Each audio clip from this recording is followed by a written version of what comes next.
Well, meanwhile, over on the other side of the world on January the 4th, AEW had their Wednesday night Dynamite program. Well, I guess they weren't happening at the same time because one Japan, one where were they? Seattle. That's the Hogan rule, right? The international date line. But it was the same date in their various countries. Anyway, what a completely different look that AEW had. There was some upgrades in production. You could especially tell on the entrance. Obviously, they've changed the entrance way, and the guys come out of the tube thing or whatever. And there was more fan close-ups at the start and in the entrances. When you look at the crowd, there's no children and nobody over 40. So they must check IDs at the door. Anybody under or over, you're fucking denied an entrance. But the arena looked great. But the problem with the new hire, not the problem with the new hire, but the new hire, what is his name? Michael Mansouri. He's going to be upgrading the production and giving them a new look, right? The problem's never been the packaging. It's been the shitty tasting cookies once you get into the nice wrapping. But nevertheless. So the first match was the one you predicted, Chris Jericho and Ricky Starks, the Stark Man. And I like the way they're shooting the ring better. The floor cameras look a little positioned a little better. The lighting seems to look a little more vibrant.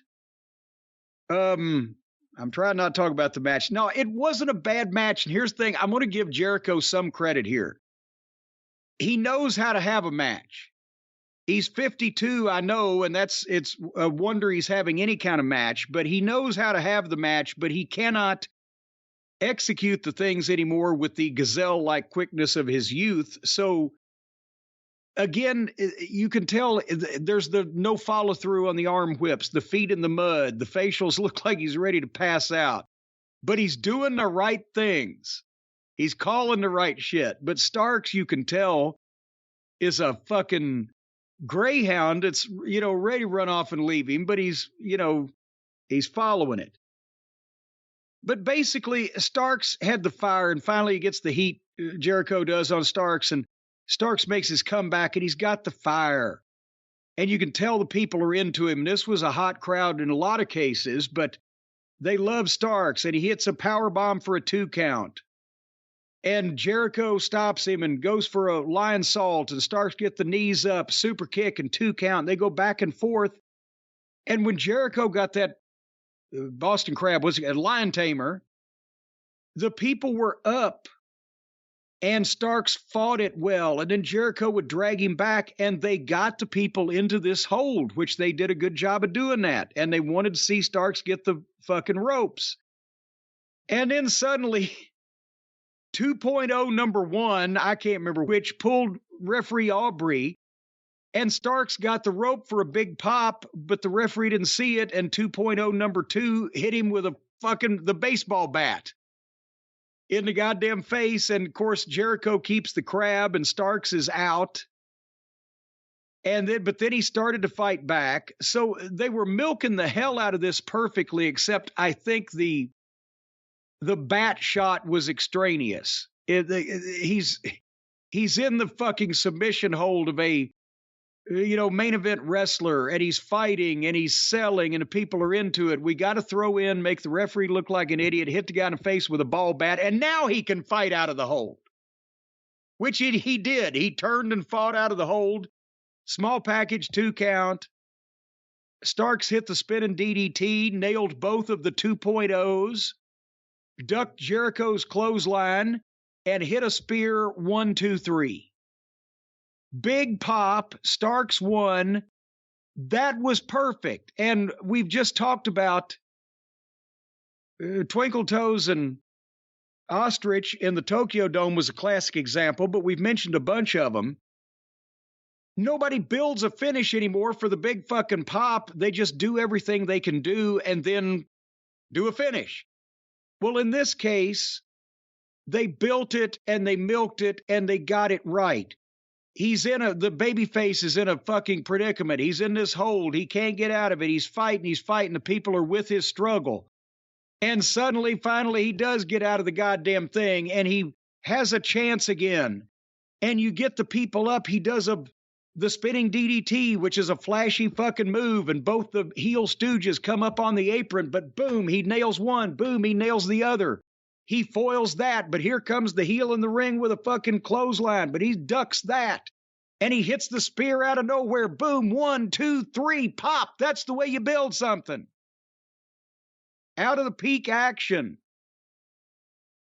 Not beating a guy with move after move, and then the tap or the pin is a foregone conclusion, or it comes after moments of immobility, or it's the 47th most impressive move that they've seen in the match. So he did a perfect job, old Chris Jericho did. And for that, wait a minute, for that, hold on, where's my goddamn, there we go. I have to say, go ahead. I was just going to say, I give him the smattering of applause. This was a really good match. I thought Jericho did a really good job. Starks was great. The crowd was as on fire as you would want them for this match.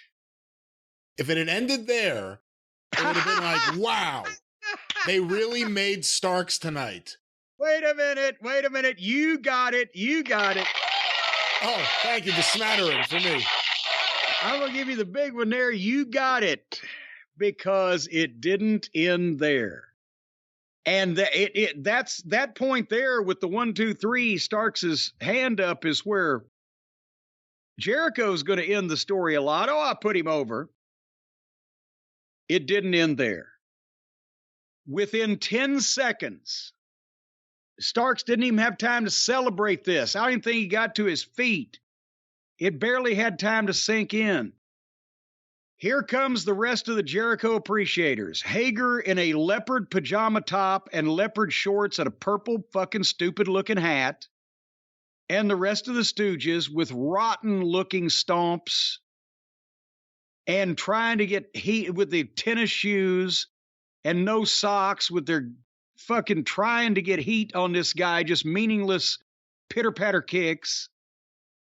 And then here comes Action Andretti in with a chair and hits each heel in turn, and Hager especially looked like a stumblebum. I would like to ask, what great Hager moment has he contributed to AEW besides something to do with foolishness? What great match, what great promo, what great angle, what part has he played? Every time he cashes his check, he should be arrested for grand larceny. So then, Action Andretti has routed all of the Jericho appreciators with the chair except for the girls. One of the girls came in and just looked at him and jerked his chair away from, just took the chair away from the man. And the other girl behind him hit him with a nut shot. And then we went back to rotten, phony-looking heat that went forever. And it didn't end. And now, okay, have we established that Andretti is the only friend that Ricky Starks has? Not only no referees or no security or nobody, but they set a precedent a minute and a half ago that you can come out of the locker room and help. They'll even play your music while you're running to the ring. Andretti did it. So is the rest of the locker room gutless? Cowards, or they just hate Starks and Andretti? I'm getting a little fucking hot at Andretti just seeing his fucking sappy face around. So then the heels pull out a table and they take time and effort into giving Hager, the only one probably strong enough to pick this fucking guy up. They give Starks to Hager, who's on the apron, and he powerbombs Starks off the apron through the table. And then the heels celebrate and they go to the break without anybody even asking them politely to stop and leave. So by the time that we finished with all that fiasco, the bloom, as they say, was somewhat off the rose of Ricky Starks' big win, don't you think, Brian? Completely. It was completely off his big win. It was about him and Andretti getting beat down, you forgot that he actually beat Jericho, because everything you see is from that point on is Jericho and his friends beating him up and then them celebrating. And then it's over. I wonder how that happened. I wonder how it worked out that way in the end. Nobody could have seen that coming when that whole thing was laid out by Chris Jericho to Tony's anxious ears. Hey, Ricky Starks has a history now of neck problems. I mean, at least from the one... Oh, Jesus, I forgot about that. From the one broken neck he had that we saw on TV, at least. They had to do that table spot. I was cringing for that. Oh, I forgot about that. He broke his neck on their television last year. So let's give him let's let this big, clumsy, awkward klutz, Jake Hager, powerbomb him off the apron through a fucking table to the floor. Nothing could possibly go wrong. Let's move on, because I'll tell you what can go wrong. And it was obviously they got a new man in charge of production. Maybe they're doing a few things differently in the truck. These things can always happen on live production shoots, but it's good to know that Tony has hired some experienced professional talent that doesn't get rattled when there's production issues and can still carry off their duties in a professional manner. Don't you think? So Tony Schiavone was in the ring bringing out hangnail Adam Page. And this started reasonably well, because Tony kept the microphone and he asked somewhat legitimate question, and Page was giving an answer. He's not medically cleared. They had great handheld shot of the in-ring interview, by the way. It looked nice. And he says that, he keeps getting these fights with Moxley, but he's going to be cleared next week in Los Angeles, and he's going to fight Moxley then, and he's going to knock his dick in the dirt. Now, dick's not a bad word.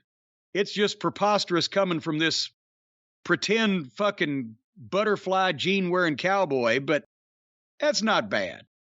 But that, of course, was the cue for the Moxley music to play and for him to make the long entrance where he gets in the ring and he's got a microphone, and now Tony Schiavone has left.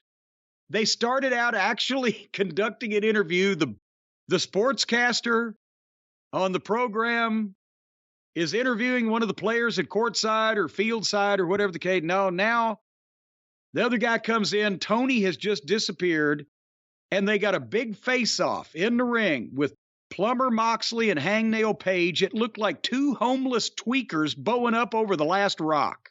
Did you see this? Oh, yeah. Moxley is sniffing and making the faces and the Gene Anderson neck twitches, and Page is fucking turning around and wiping himself and adopting stances. I don't know what the fuck's going on. AEW botches. I swear to God, I just said that. Two homeless tweakers bowing up over the last crack rock. Clip the video and put the audio, and it'll be hilarious. So let me just go back to, again, Tony leaving. The announcer runs the show. He should never leave until violence or unless violence breaks out. He's the one to do the fills. If this was a band, at this point is his time to be the background vocalist. He's asked Page a question. Page is answering it. Suddenly, someone else's music plays. Well, he's got to come in from the parking lot or wherever. So that's time for the announcers at the desk to set the scene. Oh, my gosh, here comes Moxley, and any history they want to give.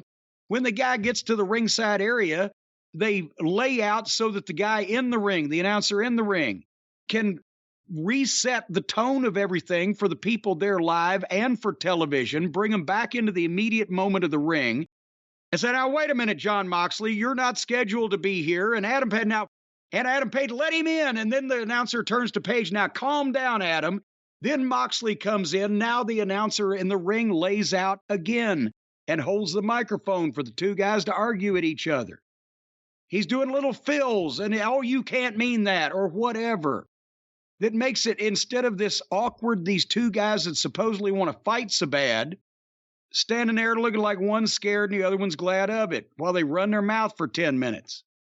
So anyway, it makes it look more unplanned. But here they all just accept what's happening because they know ahead of time because it's all fake. So the announcer just steps out and relinquishes control. And Moxley there starts his promo. And he's trying to say he's surprised that Page made it because of the ongoing candlelight vigil with his concussion that he's had, and he get knocked out. And Moxley has a smart-ass attitude, and he's making smart-ass remarks. So one would think if he knew what he was doing that he's switching heel. But again, you never know. But then as he started it, the crowd starts chanting, "We can't hear you," because the ring mic is feeding program audio but not public address audio. So it's going on television. It's going out over the air, but the people in the building can't hear it. Well, now Moxley, of course, doesn't know this. He thinks it's dead, so he asks for another microphone and starts on it. But it goes off something, or for whatever reason also. And Moxley says, "What the fuck?" on the air because the microphone is still feeding the program audio, and they tried to bleep it, but you could tell they got in 1 second too late because they're like, "What the fuck did you say? Oh, shit." And then when he gets the other one and he establishes it's on, he says, "Is this fucking mic on?" Okay. And then he's like, "Go Seahawks. Let's get this back on track." This guy is not only an unprofessional idiot and a detriment to the company in a variety of ways, but he can't think on his fucking feet. Number one, if you're on television with a microphone in your fucking hand, whether you think it's dead or not, you don't say fuck. But he does it constantly. I don't know how he hadn't got him kicked off television yet. But secondly, he started then with the good microphone doing the promo over again. Whether it had gone to program or whether it had gone to the building or whether neither or whatever, at that point, to try to cover that, all he needed to do was say, "Now that I got a microphone that works, you could already hear me, Page, but I want to make sure that everybody else in the building hears what I've got to say to you." And then get to his point without the buildup of starting from scratch. Because now Hangnail is standing there like a dipshit through all of this. So he starts the same promo. He said the first part of his promo 3 times. But then he said, "Nobody's been knocked out more than me, and you're playing the victim." And Adam Page says, "Well, I've been knocked out more times than I can count. And I'm not mad about that. I'm mad that you don't take me seriously and you feel threatened by me." What the fuck is all this? So they're basically bragging that everybody and their brothers knocked them the fuck out. But they're not mad about getting knocked out. They're mad that Page is mad Moxley doesn't take him seriously because he thinks he feels threatened by him.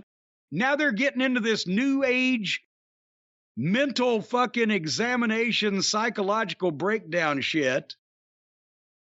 And so anyway, Page says, "I've had a month to stew about it, and I've got 2 in the chamber for you in Los Angeles at the Forum," like he's going to shoot him. And Moxley says, "Well, your punk ass doesn't belong in the ring with me, and I'll make sure you don't get back up this time." So a wonderful contest between 2 of the top baby faces. One's going to shoot the other one. The other one's going to kill the first one. This was so long and fucked up. I don't know what to think. What do you think? What'd you think? Rick Ross thought he had a moment getting motherfucker on TV. He forgot about the man who got "go fuck yourself" on TV, making a big return. Of course, we're talking about Jon Moxley.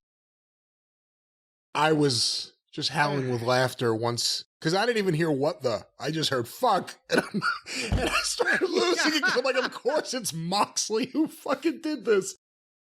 Yeah, I mean, the promo, it's hard to give it a fair shot just because it was so disjointed because of that whole middle moment with the microphone. When they got back started saying what the fuck they were saying, it wasn't that... I don't know why Moxley went back to saying like the very beginning of everything. You said 3 times he said everything. Well, he wanted to make sure, but Who are we supposed to cheer for here? The sensitive cowboy. I think Moxley's already a heel. Oh, goddamn, then boy, he needs a more likable babyface than Page, but I guess we've said that a bunch about Page. But seriously, who's the last heel he's worked with? He was just working with Top Flight. They're clearly babyfaces. Well, then how does Claudio figure into this? He's a smiling Swissman. He's a passive heel. Is that anything like a power bottom? He's a power bottom heel. Well, moving on. Please, let's. Yes, let's move right on along down the road around the bend. The next segment or next match, a couple segments. This may have been one of the best things they ever did on television, on AEW. Some way or another, Jeff Jarrett's only been there, a month, and already he's gotten a wrestling match and a wrestling finish on the broadcast. Something I thought was impossible. It was for the AEW Tag Team title, Lethal and Jarrett against the Acclaimed. And, of course, Sanjay and Zippy were right along ringside. And let me get a piece of Caster's rap out of the way first. Can you give me any kind of a beat? Oh, yeah. Brian, hold on. I just got one of these. No, this doesn't work. Hold on. Well, wait a minute. Sounded like chopsticks.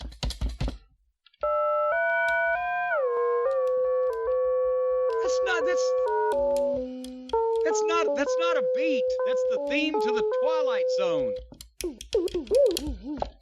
Okay, that's a little bit of a beat. All right, just stop it.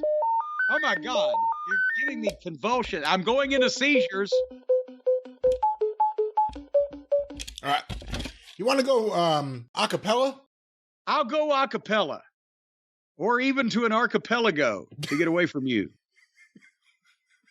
Hey, Jeff, your wife better say less. She's getting dragged online worse than Skip Bayless. Acclaimed will hit you harder. You're going to take the L and blame it on Dixie Carter. That's what he said. I don't know how I could have put that to fucking Zamfir's Pan Flute's greatest hits there. But anyway, remember I've talked when FTR had the match with the Acclaimed. You think, okay, FTR is the best tag team in wrestling right now in the ring. You would think they would have the best match with anybody. But no, because here is FTR's one weakness. They overestimate the ability of their opponents to follow them and to follow them in the proper timing and fashion to make it look anywhere near appropriate. They get too complicated with everybody because they think that they can lead them through it. And inevitably, the other team ends up looking at some point like a lost ball in high weeds. But here, obviously, this was Jeff Jarrett's match. I mean, seriously. He evaluated not only how to get the most excitement out of his television time, how to do a job, again, without actually doing a job, but in this case, it was called for because they're the new tag team in town, and you don't want to just go beating the fuck out of them flat in the middle right away. The Acclaimed are over, so you want to accentuate their strengths and at the same time try to get some heat off of their overness, and you want to keep people's attention and not run off and leave them where they look sloppy. And that's and the Caster's got the thing going with Jeff because of the tweets and Karen being involved and et cetera, et cetera. So all through the match, they've already got the story going of Jeff slapping Caster in the face, Caster trying to get back at him, slap him in the face. They want to get in with each other. Jeff doesn't want to. They worked over at the start, the Acclaimed shine and work over Lethal a little bit. And then they got the chance to double team Jeff a time or two. He'd scoot out. And then they got Billy Gunn kicked out of ringside going to the break because Lethal slid out and nailed him, and he tried to get in the ring, and the referee didn't see the previous thing but saw him trying to get in the ring and ejected him. So we got chaos at the break and controversy. The first segment was all wrestling, no gymnastics. It was all wrestling moves and or psychology. And they come back. They're getting heat on Bowens. Caster's working for the tag. Lethal misses an elbow off the top. Jeff knocks Caster off the apron and blocks the tag. And Bowens belly to backs Jeff then. Boom, and gets the tag. It wasn't a hot one because, again, somebody could have covered it with Bowens that all he had to do from that belly to back was be disoriented and roll to the neutral corner and try for a tag and let Jeff, well, he was going to tag too. So let Jeff get the tag first to Lethal and then roll for it and get a hot tag. But instead, he was right in front of it. He was too close to Caster, but the people popped because they want to see Caster. Caster made a nice comeback. Cross-bodied Lethal off the top rope. Jeff made the save. Slapped Caster in the face. Caster gets on top of Jeff. He needs work on his punches, but the enthusiasm was there. And then they go to double team Lethal, and Jeff pushes Caster off the top to the floor. They hit Bowens with a double team, get a 2 count. But Zippy, the pinhead's at ringside. He hits Caster on the floor, and the referee kicks him out of ringside. And here come a bunch of referees to take out the giant 9-foot radioactive mutant, whatever the fuck. So now people are up like all this shit's going on. Jay Lethal goes for the lethal injection on Bowens, but Bowens foils that. But Jeff hits the stroke on Bowens from behind. Lethal covers. Jeff gets out. The referee turns around. 1, 2. Bowens' leg goes up on the bottom rope, but Dutt knocks it off. 3. Oh my God, they've won the belts. Holy shit. The people are going, what the fuck's going on? But here comes Ref Aubrey. And she explains what happened to the referee in the ring. She goes, Will you and stop instantly he knew. And he tells the announcer, ladies and gentlemen, this match will be restarted. And that's where I wrote, goddamn, Jeff already has got an actual wrestling match and a finish and an angle on his fucking show already. And immediately, the heels go to Bowens, the compromised babyface, and they get on him, but he foils them and super kicks Jeff, who goes to the floor. And Lethal schoolboys Bowens from behind and puts his feet on the ropes, try for another fuck finish, but as the referee slides in to count and doesn't see that, Caster pushes the feet off and he goes into Bowens' roll-up 1, 2, 3. That's the way you build a finish. That's the way you build a match. That's the way you get a young babyface tag team that's a little bit green but has a lot of fucking enthusiasm and a lot of people that like them. That's the way you get them over. And at the same time, the heels have a bitch. Hey, we won. Well, you wouldn't have won if the referee'd seen such and such. Well, that doesn't count because the referee didn't see it. What's this other referee? There's controversy. That's the way you put shit together, folks. It's not that fucking difficult. Everything that we have talked about, all these matches missing, had in that match, you had some of it. And they didn't even do an afterbirth. Imagine that. Is that unusual? What about it, Tom Jones? What'd you think? I thought it was great. I loved it. The crowd was eating it up. Again, hot crowd in Seattle. And they loved this, and that elevated the match even further. Obviously, Jeff Jarrett gets a lot of credit, and you're putting it all on him for putting the match together. But I think the Acclaimed, it's one of their most impressive outings. Again, it's not an FTR kind of match, but what they were able to do and get the room behind them. That match with them against Swerve and Keith Lee at the pay-per-view, where they didn't win the belts. So much of the story was about the crowd getting behind them and wanting it. And then they kind of got away, and I don't know. There was a different energy for a little while. This was the crowd really wanting these guys to win and really being into the match. Yeah. And great match. And I'm going to say it here. There are moments that are misses, and we didn't have a 6-man match on this show. And last week there was an Orange Cassidy promo coming out of 2 good matches. And I didn't like the post-match in the Jericho thing here. But I've enjoyed Dynamite by and large the last several weeks. And again, good first match. I really liked it. Didn't like the after-match stuff. Really liked this tag match. There was no bad after-match stuff. They're dropping some of the clown show elements. And let me say this. I'm not taking any credit away from the Acclaimed. They held up their end. They did their part. I'm saying this was a match that Jeff Jarrett laid this match and finish out. I'm sorry. That's just a fact of what happened.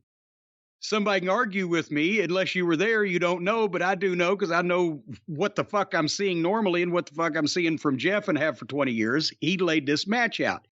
But it makes fucking sense. And everybody liked it.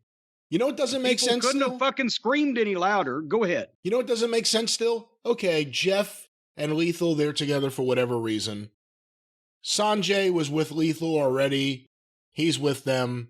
Too goofy for me as a manager, although I thought he was good at ringside here. Again, the timing of him getting the foot off the rope was perfect. But what's up with the Giant? Why did they bring him on TV now, put him with them, and then he still doesn't do anything? And no one wants to see him wrestle. I'm telling you, I think it's just his ethnicity, and Sanjay's is the only reason, because somehow Tony thinks that 5 billion people in India or wherever are going to watch because he's walking around in a fucking ill-fitting suit. I have no idea. But anyway, let's move on more quickly to get to the next good show so far, though, right? Contention. So far we're doing pretty good, but I got a lot of questions here. Uh-oh. Tony was with Britt Baker and Jamie Hayter talking about who's Soraya's partner going to be next week. Didn't Britt Baker basically come out and say Saraya doesn't understand what AEW is and what it means to us and our fans, and she just wanted to come in here and run things, and well, we're originals. And so they are baby faces and burying Saraya as about as deep as you can bury her with the fans. Is this on purpose? Do they know what they're doing? No. Britt Baker knows what they're doing, but Saraya or Tony doesn't? Or it's a bizarre build to the unpopular new girl in town having a mystery partner next week, and we're on the side of the heels. Well, I don't know. Can we move on? Please. Okay, Bryan Danielson versus Tony Nese. And Danielson was over like crazy in his home state crowd, at least. And they had a good short match. Nese is a good athlete. They were going to use him at one point and never did, I guess. But Danielson had just enough of a match with him. He did all of his stuff the people wanted to see. He sold for the guy to not make him look like a complete asswipe, but he sold for a guy that's not presented as a main event star just long enough. And he beat him in just convincing fashion, and when just the match is what it should have been, and ended at the top of the 9 o'clock hour. Bravo. And then he gets the microphone for the in-ring promo. It's great to be home, and he's ready for another fight, and he calls out MJF. So now they got Bryan Danielson calling out MJF at the top of 9 o'clock Eastern. Okay, great. Old Michael Mansouri's doing a pretty good job, except for his audio guy, who probably got fired. And MJF comes out to the stage and immediately refuses to wrestle. And the story, he gets a big fat check whether he wrestles or not. And he's not a mark like Bryan Danielson. And basically, this program is probably above any others in the world talking to a smart audience. But basically, he's telling Danielson, you're a mark and you love to have these matches and get your body beat up. I don't care as long as I get a check how many times I wrestle. And, I have the star power. If Lance Storm and Dean Malenko had a love child, it would still have more charisma than you. And then MJF insinuated that Danielson's father was a goat because his mother could not find anyone to have any human suitors. And then Danielson started talking about the number of human suitors that MJF's mother has had. It's great. You believe both these guys because they're so natural in their delivery. If they had, in hindsight, as much business as they had to do on the other side of this, I believe I would have shortened up the goat fucking. Just a bit. And the people in the arena loved it, but you're serving your television master also. But it was fucking, you believe both of them, and you believe they're coming up with it on the spur of the moment. But basically, MJF then says, well, Danielson, you think you're the best in the world. Who thinks that? The Mark journalists? Well, I'm touted as the best in the world by all the top names. Disco Inferno, Eric Bischoff, and the smartest of all of them, and my number one fan, Jim Cornette. And apparently I trended again on Twitter as a result of this. I found out the next morning. And amazingly, I got massive cheers. Brian, did you hear all the massive cheers I got? The people chanting, "We want Corny," clap, clap, clap, clap, clap. Oh, I didn't hear any of that. I heard a lot of boos. Actually, it did sound something like, "We have announced that all of your cars have been destroyed in the parking lot while you're in here." Oh, it sounded kind of like that. But anyway, they're going back and forth. So Danielson threatens to come up there and fight him, and MJF retreats to the announce position. And the fans start chanting, "Shut the fuck up." And again, I'm so entertained by both these guys, but I'm almost thinking about a chant of "Get to the point" by this time. And so MJF reveals he's talked to Tony Khan, and if Danielson wrestles every week on TV and wins, he'll be the number one contender by February the 8th, and he'll face Danielson on March the 5th at Revolution. All these dates, I'm trying to jot them down. And MJF says, "My way or no way." And then Danielson, he says, "Well, Sterling's a horrible lawyer." And MJF had mentioned his lawyer, Mark Sterling, will draw up a complaint or whatever. Please, MJF, please don't align yourself or mention this fucking guy again, because it's has the stench of grisly preliminary phony shit on it. But anyway, finally, Danielson agrees to it. If he can name the stipulation of the match on pay-per-view, a 1-hour Iron Man match, which was also almost like this 1-hour interview. And then the fans goad Maxi Pad into it, and he does a good job of shitting himself before he agrees to it, and says that, you know, Danielson will be like every other big opportunity. He'll choke, and Danielson says he's going to run through everybody and kick MJF's head in and expose him. And it took a while, and they're both very good at this. But I believe I would have tried to split this up into 2 parts if I had to do all that material at the same time. Either that or they should have got a little bit to the meat of the matter a little quicker. What do you think? I mean, I was enjoying it, and I knew it was going on for a while, but I'm not going to complain because I wasn't yet bored with it, but it did go on a while. And I mean, I love the mention, and, you know, I know that I'm an international superstar, but he could have glossed over that point and got to the business a little quicker if he had to, when they had so much back and forth to go through. What were you going to say? Well, a couple of things. Let's talk about MJF mentioning you, because obviously a lot of people lost their minds over that, you being mentioned positively on AEW TV. What are your thoughts on it in general, and any issue being in the same breath as Disco Inferno and Eric Bischoff? Well, I was about to say, you just contraindicated yourself there, bro. You said I was mentioned in a positive way, but at the same time I was grouped with Disco Inferno and Eric Bischoff. So, no, I mean, honestly, let's face it. MJF knows who's going to get heat with that audience, because I just talked about it. They're talking to the smartest audience probably of any.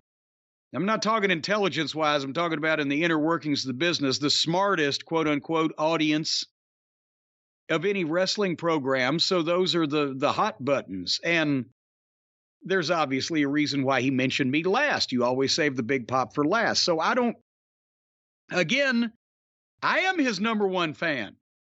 So he didn't tell a lie, and I don't mind him bandying my name around for a moment of heat from the rabble. So that's more than fine. But to be grouped in with, you know, the other guy, well, you know, I guess sometimes we got to put up with these things.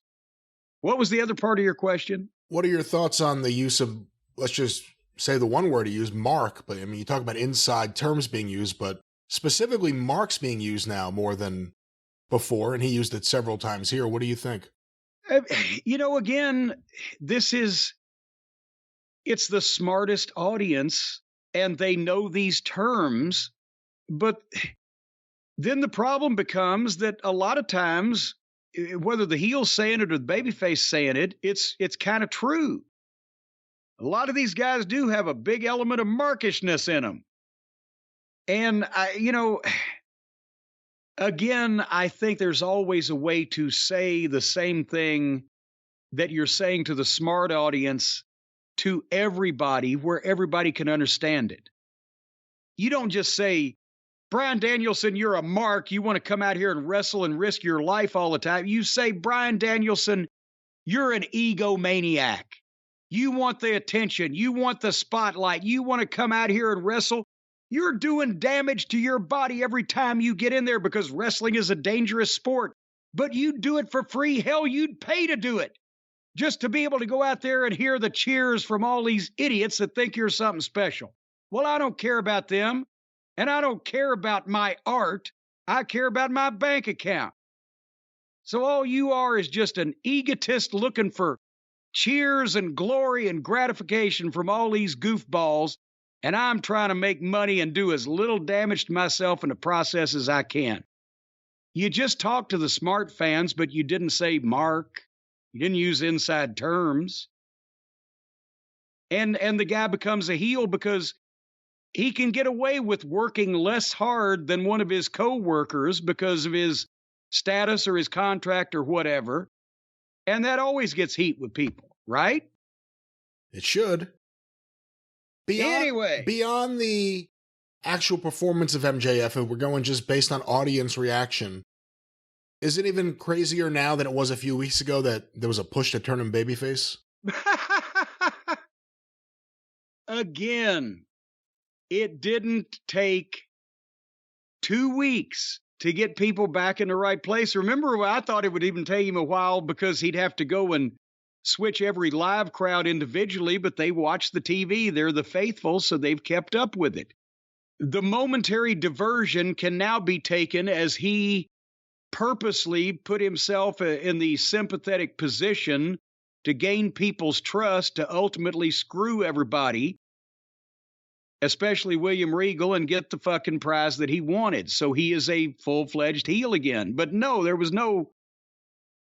it's no surprise to me that he was able to turn the people. It was a surprise to me that anybody couldn't see that it was way premature and bad for his development to put him in a babyface position against heels for any length of time at this stage of his career.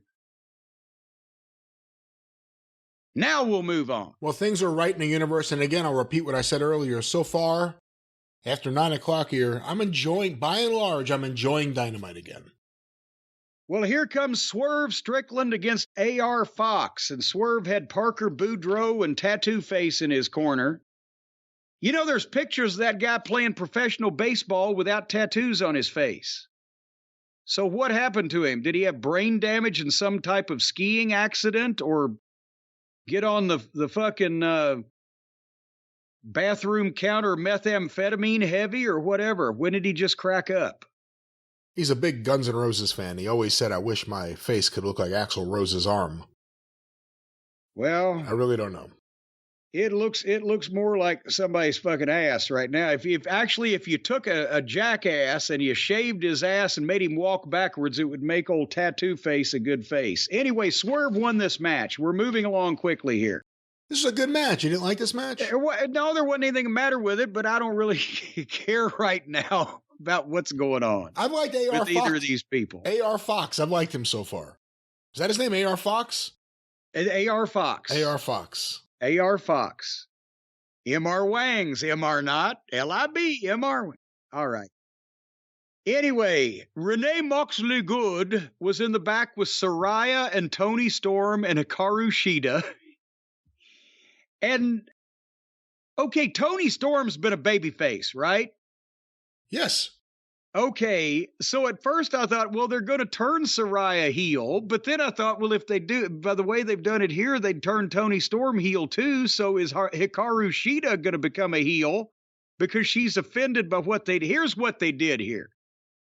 Renee Moxley Good is with these three young ladies, trying to figure out who Saraya's mystery partner is going to be. And Saraya says AEW has the best female roster in the world. She actually said that with a straight face. And she said, I'm sitting next to the best in the world, too. And so, I mean, both girls, I think, would be beaming. And then she turns her back, obviously and purposely, on Shida and says, so that's why, Tony, you'll be my partner. And Shida gets what the fuck face, and the other two start doing a fake thing where they start talking, here's what we'll do in our match. And then they're actually moving their lips, but they're still mic'd. But you're not hearing what they're saying because now Renee is reacting to, well, Hikaru, I'm sure they didn't mean to piss in your face. So what is the story here? Who's turning on it? It's awkward. Who's turning on who? Who are we supposed to cheer for? The baby faces are backstabbing bitches. The heels are rallying the fans against the baby faces. What the fuck's happening here? Let me start by saying I think Saraya and Renee have certainly so far been money well spent. They've really made this show a lot better. This was really bad acting. The shots, the side shot, like fucking, they were doing You Bet Your Life with Groucho, and they're getting his pan shot of his reaction to all this. I don't know. I don't care. Toni Storm had been a babyface. Saraya is doing whatever she's been doing there. Shida just popped up again. And we'll see if Mercedes Moné plays into all this. And well, next up was another. I like the Gunn boys. The ass boys, as we affectionately call them here. Colton and Austin Gunn. I like them. I've talked about they have tons of potential in the ring. But now they've given them a sports entertainment segment. I don't know whose material this bullshit was. But they're presiding not over FTR's funeral, but over the burial of the funeral of their legacy. It was we're here to say, pay our respects to FTR's legacy. I mean, it's the first time I've ever seen the burial come before the funeral because they've been buried for the last 3 months. But nevertheless, obviously FTR's in Japan. They're not there. So this was the memorial for FTR's legacy. They had a great year, and the Guns laughed at them that they'd lost all their belts. And the crowd started chanting what, or doing the what thing real bad at them. And then suddenly they get to a point where they play FTR's music, and the people kind of get up a little bit, and then the Guns start laughing and say, they're not here. We made fun. They made fun of all of them because, you know, it's been done before. It's been done better. It's actually probably not what the people want to see in a heat-getting way, but just in a way that reminds them of how badly FTR have been mishandled and how I think it's pretty much out there now. A lot of people know that the Bucks just weren't going to fucking drop that title in that third match to them. So anyway, it didn't go long. And it wasn't horrible, and there were no production malfunctions, but the people just wanted it, and it didn't work too good. And are we hearing FTR's contracts are up in April? Because they certainly had to be high on Triple H's call list, but with Vince now, who the fuck knows? With the return of the incomparable Vince McMahon.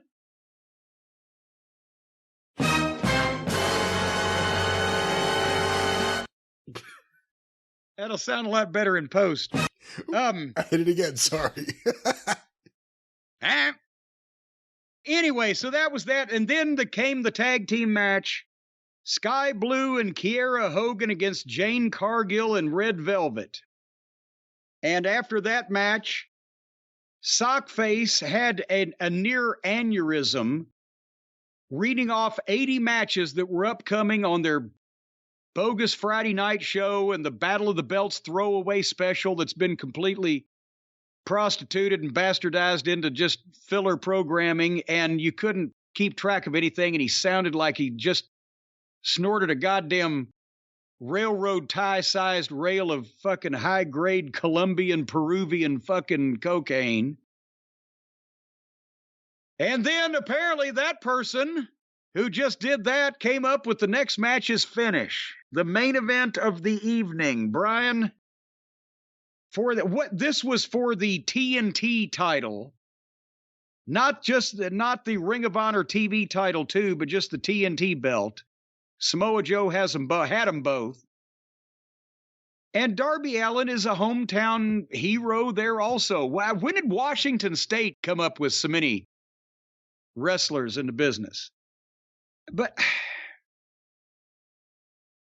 so much wrong here. So it's his big return to his hometown, Seattle, and I guess it's his gimmick, but he skateboards to the ring wearing a homeless bum's dirty coat, blue jean shorts, and ballet leggings. That's our Darby. Here comes Joe. He's got the Ring of Honor TV belt and the TNT belt.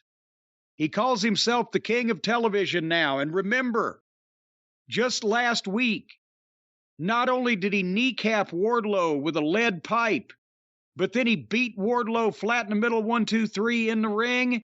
Then he stood up and looked at Wardlow and fucking smacked him in the face with a title belt, and then he cut Wardlow's hair off. That's what Samoa Joe did last week, right? Thank God Darby Allin was there to make us a save for his little buddy Wardlow last week, or it could have even been worse. But Darby hit Joe with the skateboard one time, and Joe took off.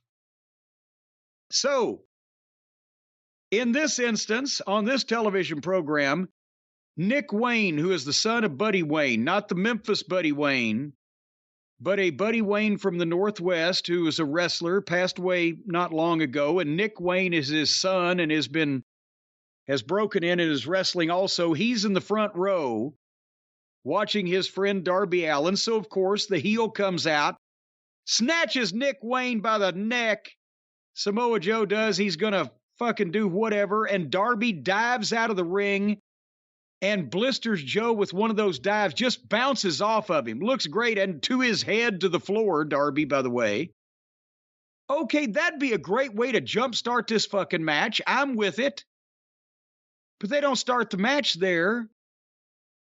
Darby gets on Joe. He's a fucking behemoth, twice the size of Darby Allin. Darby beats him up the aisleway with the skateboard. They go out into the crowd by the stage. He comes off the stage with the skateboard on Joe's back. Explain to me the goddamn sense. You have a club in your hand, and the guy you're mad at is in front of you, but you don't hit him over the head with it repeatedly. You get up on the stage, jump off, and skateboard off his back. And then Darby Allin gets a ladder and sets it up on the ramp and cannonballs off the top of it and where he did a forward flip, and Joe's standing there underneath him, and he hit Joe's shoulders, Darby did, with his ass, rolled off of Joe's back and landed on the ramp with his left leg folded up underneath him, and immediately sold it big. But within 30 seconds, it switched over to selling the right leg. So I don't know what the fuck was going on there, because it looked like he broke his leg. He very well could. If he didn't have no ligaments and rubber band tendons, he would have broken his leg. But then they get into the ring, and the referee rings the bell to start the match. Now I'm already not interested in this goddamn match. I like Samoa Joe, and I will tolerate Darby Allin in certain circumstances. But I don't give a shit what they do now, because they've just killed the whole thing by doing all the big stuff first. I've eaten my steak. Send back the salad and the fucking broccoli. I'm not hungry anymore. So they ring the bell to start the match and immediately go back out to the floor. And Samoa Joe rock bottoms Darby Allin on the metal stairs for a break spot. Now, bear in mind, this dumb shit has already dived headfirst out of the ring into Samoa Joe, bounced off and landed on the floor. He's come off a fucking top of a ladder onto the entrance ramp and taken most of the bump because nothing harmed Joe out of that. He's been rock bottomed on the metal ring stairs. That looked awful. I mean, not awful like it looked bad, but it looked like it really hurt him. That looked really bad. So they came back from the break. I had gone to get a Sprite, and I quit actually paying any attention. And I was reviewing some of the emails that we read at the top of this program. And finally, they did a bunch more shit to Darby Allin. And after everything else that had been done to him, the 300-plus pound Samoa Joe got Darby Allin, 150 pounds if he's lucky, in a rear naked choke on the ground. And Darby Allin fought up with Joe hanging around his neck, ran forward and ran Joe into the turnbuckle to break the choke, hit his leaping sunset flippy thingy that he calls his code red, and a coffin drop, and then went up to the top and hit another coffin drop. 1, 2, 3. Over Samoa Joe. And again, not even a built-up finish that came out of nowhere, where a resourceful babyface capitalizes on a mistake that the giant heel made, or a Hail Mary, or a lucky shot. He got up out of the choke, just broke it, hit his move, then hit his finish, then hit his finish again, and then pinned him. And besides that, he pinned Samoa Joe. This 150-pound, emaciated, skinny, milquetoast-ish, as MJF says, wannabe school shooter, great character babyface. People like him. He's got charisma. He's got athletic ability.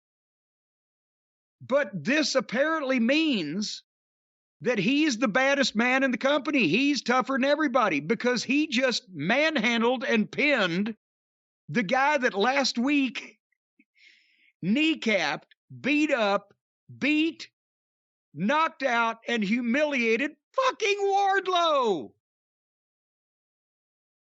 Now, what kind of revenge is Wardlow going to get? Could they have brought Wardlow out in a wheelchair at ringside to say, hey, Darby, when you get finished, can you just butt fuck him for 5 minutes or so, but leave some for me? It wasn't a disputed finish. No. It wasn't a lucky finish. He just beat the fuck out of Samoa Joe and beat him. Well, no, he beat him. He beat him. He did not beat the fuck out of him. Well, he beat the fuck out of him at the end. He ran him into the turnbuckle. He hit a move. He hit another move. He hit another move, and he beat him. After having Samoa Joe having beaten the teetotal fuck out of him through the whole match, which did nothing. So that means that Darby Allin can kick the shit out of Wardlow in like fucking, 2 minutes? We'll see how much of Wardlow's power came from his hair. But, well, no, because he got beat and punked out before he got his hair cut. But we don't know how that'll affect things going further. So now he can't beat Sky Blue, Wardlow, you're saying, now without the hair. I don't know. This was ridiculous. What in the world happened here? What? I'm not even saying don't put Darby Allin over in his goddamn hometown non-title match. Or somebody else. Why beat Samoa Joe when he's in the middle of this thing with Wardlow to just have this match and beat him flat by a guy half the size? Samoa Joe could have been in the main event mix. I don't think anymore, actually. But the way they were pushing him and getting him over and letting him talk and do his shit, he could have been in the main event mix here. Now, he stopped at Darby Allin's level, and Darby Allin has a level. We've known that. And it is as Sting's little buddy and as the quirky, underneath underdog baby face that fights up and has a chance against everybody but the top guys. But now that's been blown out of the water because now Samoa Joe has been subjugated to that level. And where the fuck this puts Wardlow, I have no idea. Again, to come back and get revenge on a corpse. Do you have a problem with the finish and Darby getting the belt if Wardlow was at ringside and cost Samoa Joe the match? No. Wouldn't have had a bit of a problem, because that would have made sense. I would have had a problem with Darby fucking doing any goddamn major offensive moves after he had been rock bottomed by this giant Samoan beast on the goddamn steel stairs. They didn't have to do that. That's just Darby's goofiness and death wish. And that's guys that are doing jobs or trying to get heat, figuring, well, if he's stupid enough to take this bump, I'll give it to him. But no, if Wardlow had been there some way to foil Joe from cheating and allow Darby to come, and I'm not saying Wardlow should have gone out and knocked him out. The interfering babyface always comes out to make the odds equal or to right a wrong, not to give an unfair advantage. Heel goes to cheat a babyface, the second babyface runs down, prevents the cheating, and then the first babyface in the ring gets the win from behind or whatever. Now, sometimes if your babyface in the ring is a job guy and you're trying to shoot an angle where the fucking top heel got beat by a nobody, then the interfering babyface does the damage. But when everybody's being used to some description, the interfering babyface comes down, takes away the foreign object, nullifies the illegal advantage, restores the referee to the right place, just makes the playing field even, and the babyface in the match capitalizes on everything being even and surprising the heel who thought he was about to cheat or had an advantage. That's the way that works. Not that fucking hard to figure out. If the second babyface comes down and interferes and goddamn just raw fucks the fucking heel, then that makes the babyface in the match look somewhat bad. And it's still acceptable to do that if your babyface in your match is just really there as a bridge to get these other two guys involved, and especially if the heel has had heavy heat on the interfering babyface in the past. But it's much better for the heel for the babyface to come down and just neutralize the advantage or right the wrong and let the resourceful young babyface pick up a quick one, as they used to say. Is it being his hometown and having that moment and even having Sting there to hug him and be there with him? Did Sting hug him? Because my DVR froze again. Sting came out and hugged him and celebrated with him. My DVR froze, so I didn't get to see the hug. Is what worth it? Does all of that make it worth it to do something like this with Darby in his hometown? Yes, but not this. Something like this, yes, but why this? Are there no workhouses, no prisons? I sound like Scrooge now, but was there nobody else that Darby Allin could get a nice win like that over besides Samoa Joe, who had so much potential, who'd been getting a coherent push for once, and who had just started establishing himself with the King of TV thing? The promos, all of a sudden he's getting promo time on TV. The promos, and now so that's a thing you run with for 3 months or so, and eventually, yes, he got the belt from Wardlow, didn't he? Right? So even if you didn't want to put it back on Wardlow, he would carry it while he's having this feud with Wardlow, and then whatever the fuck, like you said, Wardlow could cause him to lose it to somebody else, and that still doesn't end their issue, but at the same time, it's only been a few weeks. So what the fuck nobody's going to remember it? It's not like the undefeated streak or the goddamn, longest reign or anything. You need time with these things. The king of television doesn't just be the king of TV for 3 weeks. It's ridiculous. So I don't know where any of these people are now. Well, that was AEW Dynamite. I thought it's relatively a good episode. I've enjoyed AEW Dynamite for the last several weeks more than I have in the last several months. I got a lot of problems with these people. Did you see the ratings? I did not. What are the ratings? I have not. I have no idea whatsoever. Where are we at? 864,000 viewers was the overall average. Quarter 1, Jericho versus Starks, 1,037,000 viewers.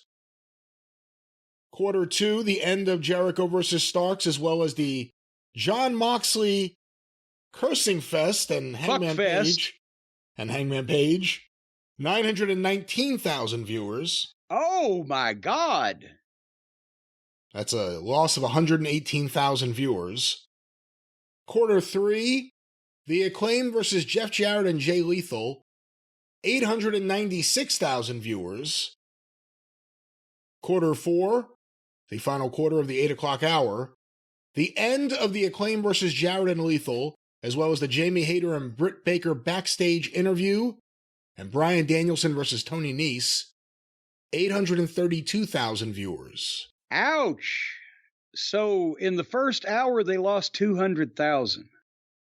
Quarter 5. Top of the 9 o'clock hour, MJF and Danielson braying at each other. Did that bring anybody in? 9 o'clock hour, MJF and Danielson, 865,000 viewers. 33,000 came over. Quarter 6, which was Swerve Strickland versus AR Fox, as well as the backstage sit-down interview, Renee. What is her name at this point? I'm about to do your stupid accent. Renee Moxley Good, or whatever her name is, sitting down with Hikaru Shida, Saraya, and Toni Storm. 774,000 viewers. Jesus Christ, that's 91,000. All right. Quarter 7, which was the Gunn's funeral for the legacy of the memory of FTR, whatever that was, as well as Jade Cargill and Red Velvet versus Kiera Hogan and Sky Blue, a fun little match. 768,000 viewers. And finally, the main event, Quarter 8, Samoa Joe versus Darby Allin for the TNT title, 822,000 viewers. So people were actually, they just said at the end of MJF and Danielson, well, here, the girls are up, whatever the fuck.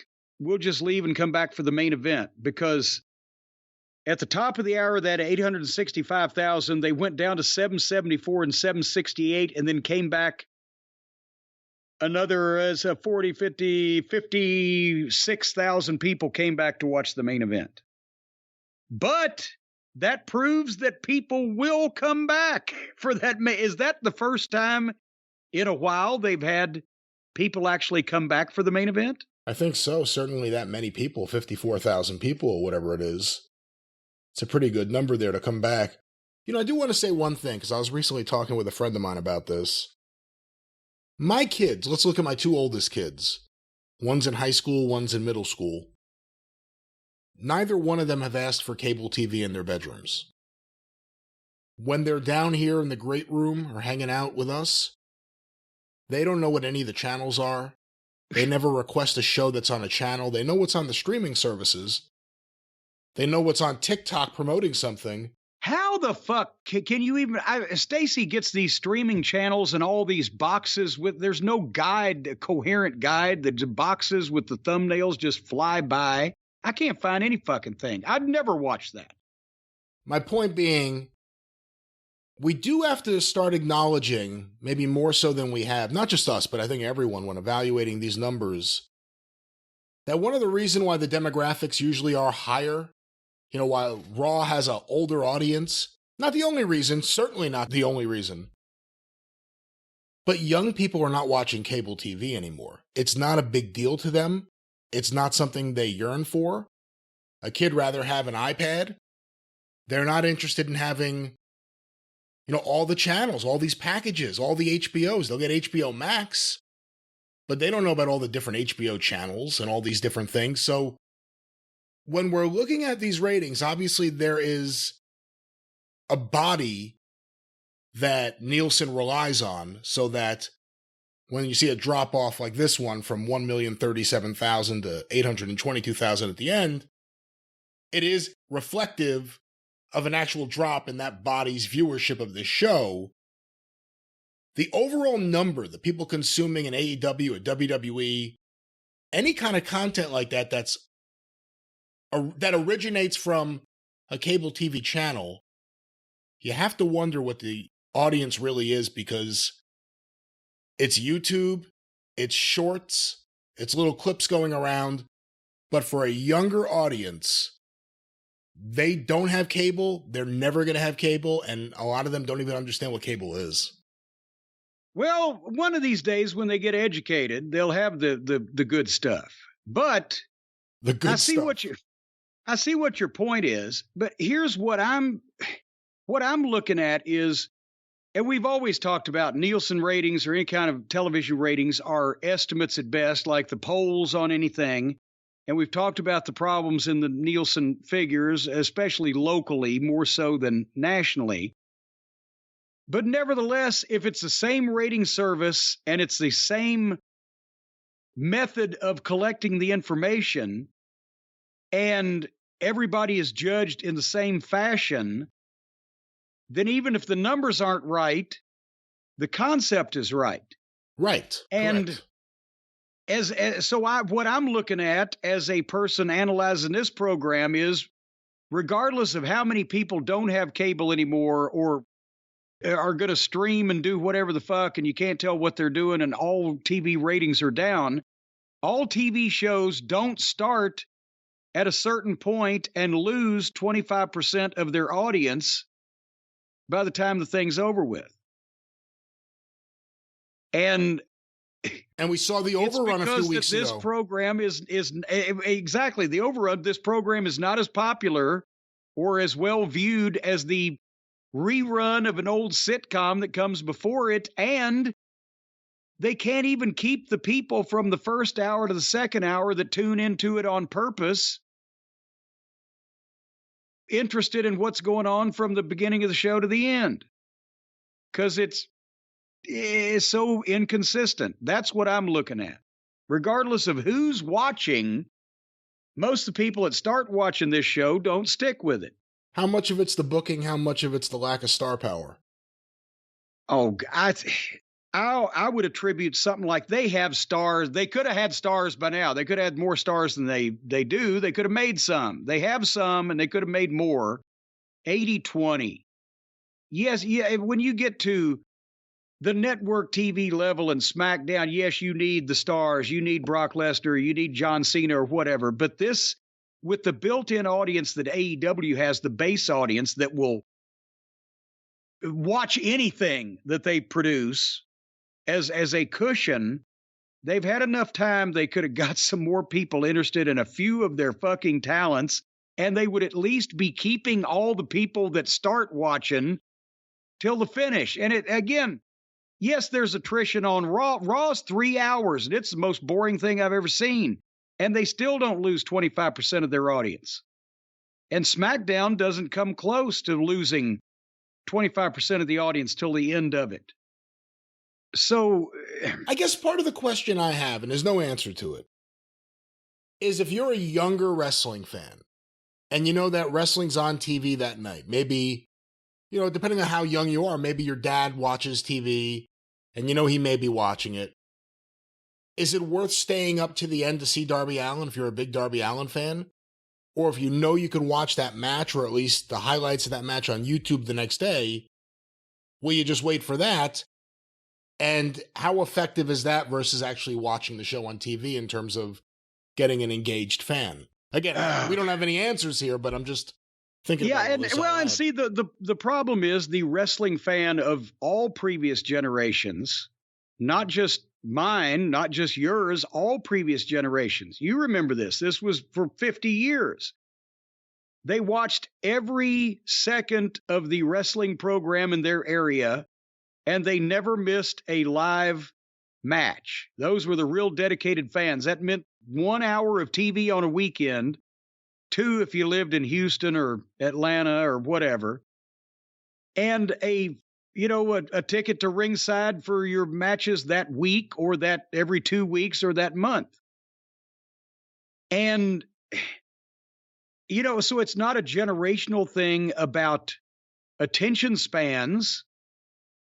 It's just, I don't think this is as interesting. It doesn't captivate people's attention because they don't believe it anymore. They don't believe the people involved, except for a few.